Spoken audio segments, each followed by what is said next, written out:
جب ماہ سیام رمضان المبارک جلوہ گر ہوتا ہے، جنت کے 8 دروازے کھول دیے جاتے ہیں،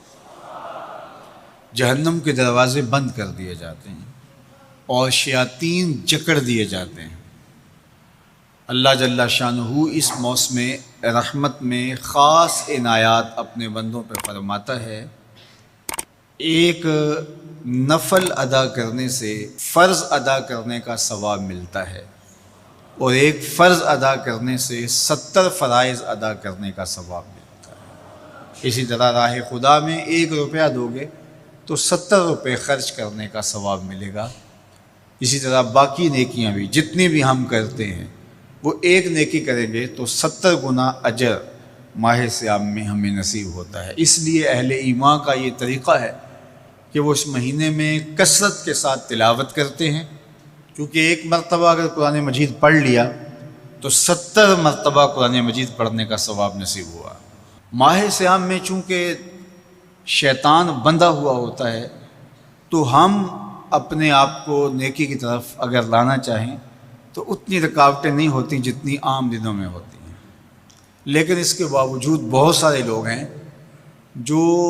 رات کو بڑا پکا ارادہ کر کے سوتے ہیں کہ میں صبح وقت پہ اٹھوں گا اور نوافل بھی پڑھوں گا اور نماز بھی ادا کروں گا، لیکن جب صبح ہوتی ہے تو انہیں یا تو جاگ نہیں آتی یا نیند سے بیدار ہو جاتے ہیں، بستر سے اٹھا نہیں جاتا۔ جبکہ وہی شخص انہوں نے صبح سبزی منڈی جانا ہو تو چھلانگ لگا کے اٹھتے ہیں اور سبزی منڈی پہنچتے بھی ہیں۔ سستی، طبیعت کا کسل نہیں ہوتا۔ عمومی طور پہ ہم اپنے آپ کو بیمار تصور کر لیتے ہیں اور سستی اور کسل کا نام دے کر کے، بہانہ دے کر کے ہم کہتے ہیں کہ بس کیا کریں، ہم کو ارادہ کرتے ہیں روز لیکن ہم سے اٹھا نہیں جاتا، بس طبیعت اس طرح کی ہے، کسل ہے، سستی ہے۔ تو یہ بات ذہن میں رکھیے گا کہ ارادہ کرنے کے باوجود بھی صبح جب ہم اٹھ نہیں پاتے یا کوئی بھی نیکی کا کام ہم کرنے کا ارادہ کرتے ہیں تو ارادہ کرنے کے باوجود ارادہ ہی رہ جاتا ہے، ہم کر نہیں پاتے، تو اس کا سبب یہ ہوتا ہے کہ بہت سارے ہم گناہ کر چکے ہیں اور ان گناہوں کی وجہ سے ہم نیکی کی توفیق نہیں پاتے۔ حضرت حسن بصری رضی اللہ تعالی عنہ نے یہی وجہ اس کی بیان فرمائی ہے۔ تو اس کا بہترین طریقہ یہ ہے کہ توبہ کی جائے، اور توبہ بھی سچے دل سے کی جائے، رو رو کے اللہ سے گناہوں کی معافی مانگی جائے، اور سچے دل سے جب توبہ کی جائے تو پھر سارے گناہ نہ صرف مٹا دیے جاتے ہیں بلکہ ان کو بدل کے نیکیوں میں تبدیل کر دیا جاتا ہے۔ تو ماہ سیام کے اندر پختہ عزم کریں اور اس عزم کو عمل کی شکل دینے کے لیے سچی توبہ کریں کہ ہمارا یہ رمضان اس طرح سے گزرے، یہ مہینہ اس طرح سے بسر ہو کہ ہم اس مہینے میں اللہ تعالیٰ کی قربت حاصل کر لیں، ہم گناہوں سے پاک ہو جائیں اور ہم جو ثمرات ہیں، جو فوائد ہیں اس مہینے کے، وہ ہم سمیٹ سکیں۔ تو یہ وہ مہینہ ہے جس کے انتظار میں میرے اور آپ کے آقا و مولا اپنی آنکھیں لگائے ہوتے تھے اور دن گن گن کے وقت گزارتے تھے کہ ماہ سیام آ رہا ہے۔ تو اس مہینے کا عزت کے ساتھ، تکریم کے ساتھ، اعزاز کے ساتھ استقبال کرو اور اس کو پلکوں پہ بٹھاؤ، اس کو دل پہ بٹھاؤ۔ اس مہینے کی تکریم یہ ہے کہ اس میں ہر برا کام چھوڑ دیا جائے۔ اگر کوئی شخص برا کام نہیں چھوڑتا اور روزے رکھتا ہے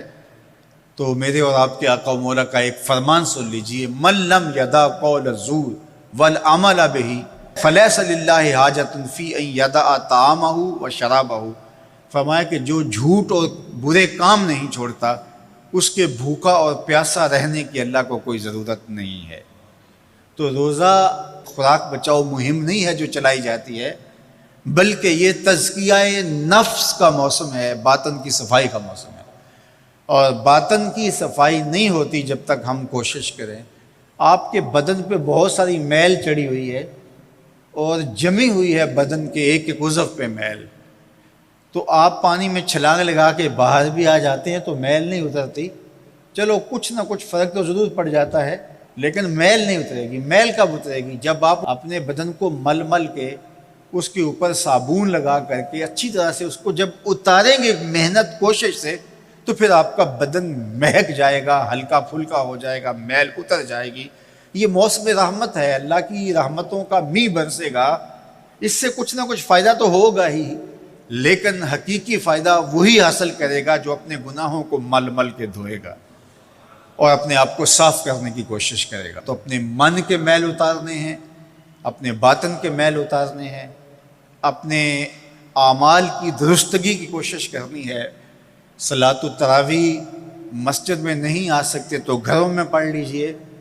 جس طرح بڑی عمر والے لوگوں کو، بیمار لوگوں کو کہا گیا کہ آپ گھروں میں پڑھ لیں، بچوں کو کہا گیا، لیکن چھوڑیے گا نا، یہ رمضان المبارک کا خاص عمل ہے۔ آج کل دین بیزار طبقہ مختلف جگہوں پہ بیٹھ کے مسجد پر، مدرسے پر، تراویح پر،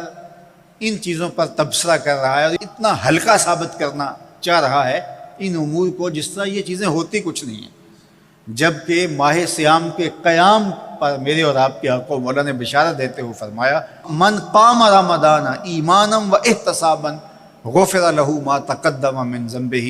جس نے رمضان المبارک کی راتوں میں قیام کیا ایمان اور محاسبہ نفس کے ساتھ، اللہ اس کے پچھلے سارے گناہ معاف فرما دیتا ہے۔ یہ بہت بڑی دولت ہے، تو اس دولت کو ضرور سمیٹیے گا، ضرور حاصل کیجئے گا۔ من کی ستھرائی، عفت اور پاکیزگی کا سامان